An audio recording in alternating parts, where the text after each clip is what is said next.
ನಮಸ್ಕಾರ. ಈ ನಿಮ್ಮ ಶುಕ್ರದಶಿ ನ್ಯೂಸ್ ಅಪ್ಡೇಟ್ ಚಾನಲ್ ಅನ್ನು ತಪ್ಪದೆ ಸಬ್ಸ್ಕ್ರೈಬ್ ಮಾಡಿ. ಇಡೀ ನಮ್ಮ ಜಿಲ್ಲೆ ತಿರುಗಿ ನೋಡ್ತಾ ಇದೆ. ಯಾಕೆ ಅಂತ ಹೇಳಿದ್ರೆ ಇಡೀ ಮಧ್ಯ ಕರ್ನಾಟಕದಲ್ಲಿ 57 ಕೆರೆಗಳ ಇದೊಂದು ದೊಡ್ಡ ಬೃಹತ್ ಪೈಪ್ಲೈನ್ ಕಾಮಗಾರಿ ಏತ ನೀರಾವರಿ ಯೋಜನೆ ಸಕ್ಸಸ್ ಆಗಿರ್ತಕ್ಕಂಥದ್ದು ಇಡೀ ಕರ್ನಾಟಕದ ಇತಿಹಾಸದಲ್ಲಿ ಎಲ್ಲೂ ಇಲ್ಲ.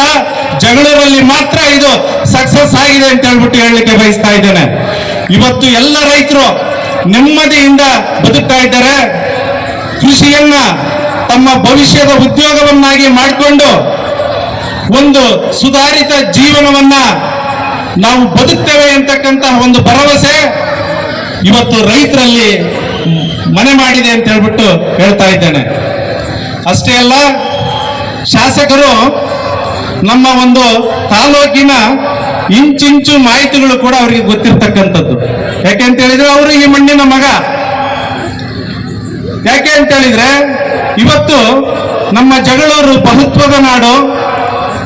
ಇಲ್ಲಿ ಪ್ರಾಕೃತಿಕ ವೈವಿಧ್ಯತೆ ಇದೆ, ಸಾಂಸ್ಕೃತಿಕ ವೈವಿಧ್ಯತೆ ಇದೆ, ಧಾರ್ಮಿಕ ವೈವಿಧ್ಯತೆ ಇದೆ. ನಮ್ಮ ಜಗಳೂರಿನಲ್ಲಿ ಅನೇಕ ಸಾಮರಸ್ಯದ ತಾಣಗಳು ಇದ್ದಾವೆ.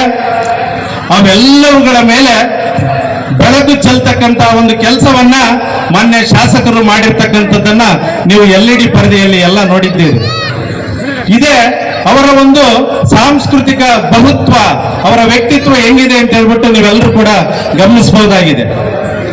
ಹಾಗೆಯೇ ಇವತ್ತೆಲ್ಲರೂ ಕೂಡ ನಾವೆಲ್ಲ ಒತ್ತಡದಿಂದ ಬದುಕ್ತಾ ಇದ್ದೇವೆ.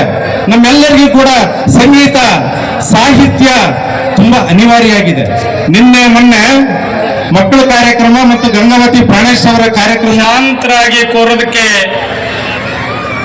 ಹೇಳ್ಬೇಕಾಗಿ ವಿನಂತಿಸ್ಕೊಳ್ತಾ ಇದ್ರಿ. ಹಾಗಾಗಿ ಈ ಒಂದು ಕಾರ್ಯಕ್ರಮಕ್ಕೆ ಆಗಮಿಸಿರ್ತಕ್ಕಂಥ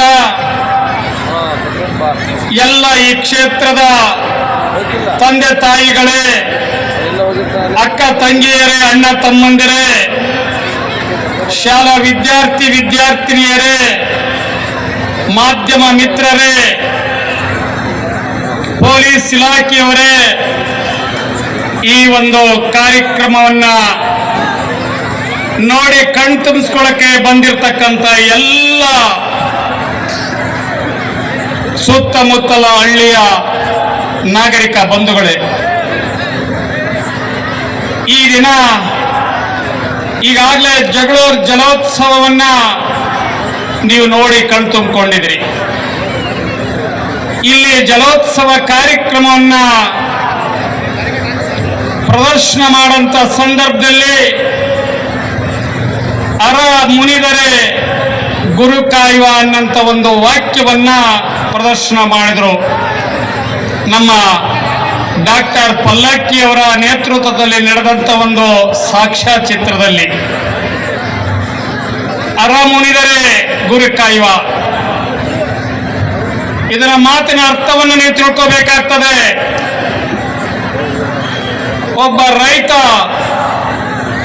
ಮುಗಿಲನ್ನು ನೋಡ್ತಾ ಕೂತಿದ್ದಾನೆ, ಭೂಮಿ ಬಾಯಿ ಬಿಟ್ಟಿದೆ. ಸುಮಾರು 50 ವರ್ಷಗಳಿಗಿಂತ ಈ ಕ್ಷೇತ್ರ ಬರದಿಂದ ತತ್ತರಿಸಿದೆ. ಇದಕ್ಕೆ ಶಾಶ್ವತವಾಗಿರ್ತಕ್ಕಂಥ ಒಂದು ಪರಿಹಾರವನ್ನ ಕೊಡಿಸುವಂತ ನಿಟ್ಟಿನಲ್ಲಿ ಆಲೋಚನೆ ಮಾಡಿದಂಥವರು, ದೂರದೃಷ್ಟಿ ಇಟ್ಕೊಂಡು ಆಲೋಚನೆ ಮಾಡಿದಂಥವರು ಬೇರೆಯವರು ಯಾರೂ ಅಲ್ಲ, ನನ್ನ ಆರಾಧ್ಯ ದೈವ ಆಗಿರ್ತಕ್ಕಂಥ ಸಿರಿಗೆರೆ ಜಗದ್ಗುರುಗಳು ಸ್ವಾಮಿ, ಸಿರಿಗೆರೆ ಜಗದ್ಗುರುಗಳು. ಅವರಿಗೆ ಜೋರಾದ ತಮ್ಮ ಒಂದು ಚಪ್ಪಾಳೆ. ಹಾಗಾಗಿ ಅಂತ ಪರಮ ಪೂಜ್ಯರ ಪಾದಗಳಿಗೆ ನಮಸ್ಕಾರವನ್ನು ಮಾಡಿ ಈ ದಿನ ಇಂಥ ಒಂದು ದೊಡ್ಡ ಕಾರ್ಯಕ್ರಮ ನಡೆಯೋದಕ್ಕೆ ಕಾರಣೀಭೂತರು ಅವರು. ಹಾಗಾಗಿ ಆ ಸಂದರ್ಭದಲ್ಲಿ ಈಗ ತಾನೇ ನಮ್ಮ ಪಾಲಣ್ಣವರು ಮಾತನಾಡುವಂತ ಸಂದರ್ಭದಲ್ಲಿ ಮೆಲುಕು ಹಾಕಿದ್ರು. ನಾವು ಯಾವತ್ತೂ ಸಹ ನಾನು ಅನ್ನಂತ ಪದ ನಾನು ಬಳಸೋದಿಲ್ಲ. ಯಾಕಂತ ಹೇಳಿದ್ರೆ ಇಲ್ಲೇ ಪಕ್ಕದಲ್ಲಿ ಗುರುತಿಪ್ಪಿರೆದ್ರ ಸ್ವಾಮಿ ನಾಯಕನಟ್ಟಿ ಕ್ಷೇತ್ರ ಇದೆ. ಅವರೊಂದು ಮಾತು ಹೇಳ್ತಾರೆ, ಮಾಡಿದಷ್ಟು ನೀಡು ಭಿಕ್ಷೆ ಅಂತ ಹೇಳಿ. ಯಾರು ಎಷ್ಟೆಷ್ಟು ಮಾಡಿದರೆ ಅಷ್ಟು ಸತ್ಯಮೇವ ಜಯತೆ. ಇದನ್ನು ಹೊರತಾಗಿ ನಾನು ಬೇರೆ ಏನನ್ನೂ ನಿರೀಕ್ಷಣೆಯನ್ನು ಮಾಡೋದಿಲ್ಲ. ಹಾಗಾಗಿ 2018ರಲ್ಲಿ ಜಗಳೂರಿನಲ್ಲಿ ತರಳುಬಾಳು ಹುಣ್ಣಿಮೆ ನಡೀತಾ ಇದೆ. ಅವತ್ತಿನ ಇವತ್ತಿನ ಮುಖ್ಯಮಂತ್ರಿಗಳೇ ಅವತ್ತಿನ ಮುಖ್ಯಮಂತ್ರಿಗಳಾಗಿದ್ರು. ಅವರೇ ನಿಮ್ಮೆಲ್ಲರ ನೆಚ್ಚಿನ ನಾಯಕ ಸಿದ್ದರಾಮಯ್ಯವರು. ಅವರಿಂದ ಪ್ರಾರಂಭ ಆಯಿತು, ಅವರಿಂದ ಮುಕ್ತಾಯ ಆಯಿತು.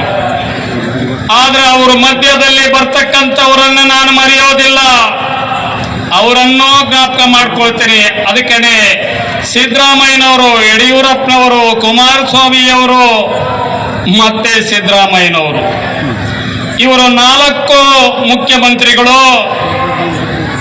ಅವತ್ತಿನ ಶಾಸಕರು HP ರಾಜೇಶ್ ಅಣ್ಣವರು, ನಂತರದ ಶಾಸಕರು SV ರಾಮಚಂದ್ರಣ್ಣವರು. ಅದಾದ ಮೇಲೆ ನಾನು ನನ್ನನ್ನು ಹೇಳ್ಕೊಳಕ್ ಹೋಗಲ್ಲ, ಯಾಕಂದ್ರೆ ನನ್ನದೇನು ಬೇಕಾಗಿಲ್ಲ. ನಾನು ಹೆಸರು ಹೇಳಕ್ ಹೋಗೋದಿಲ್ಲ. ನಾನು ಉಸಿರು ಹೋಗುವ ಮುನ್ನ ಹೆಸರು ಉಳಿಯಂತ ಕೆಲಸ ಮಾಡ್ಬೇಕನ್ನೋದು ಮಾತ್ರ ನನ್ನ ಮುಂದಿರ್ತಕ್ಕಂಥದ್ದು. ಹಾಗಾಗಿ ನಮ್ಮವನು ಹೊಟ್ಟೆಯಿಂದ ಬರಬೇಕಾದ್ರೆ ಹೆಸರಿರಲ್ಲ ಸ್ವಾಮಿ, ಹೆಸರಿರಲ್ಲ, ಉಸಿರಿರ್ತದೆ. ನಾನು ಈ ಜಗಕ್ಕೆ ಬರುವಾಗ ಹೆಸರಿರಲ್ಲ, ಉಸಿರಿರ್ತದೆ. ನಾನು ಜಗ ಬಿಟ್ಟು ಹೋಗುವಾಗ ಹೆಸರಿರ್ತದೆ, ಉಸಿರಿರಲ್ಲ. ಇದೇ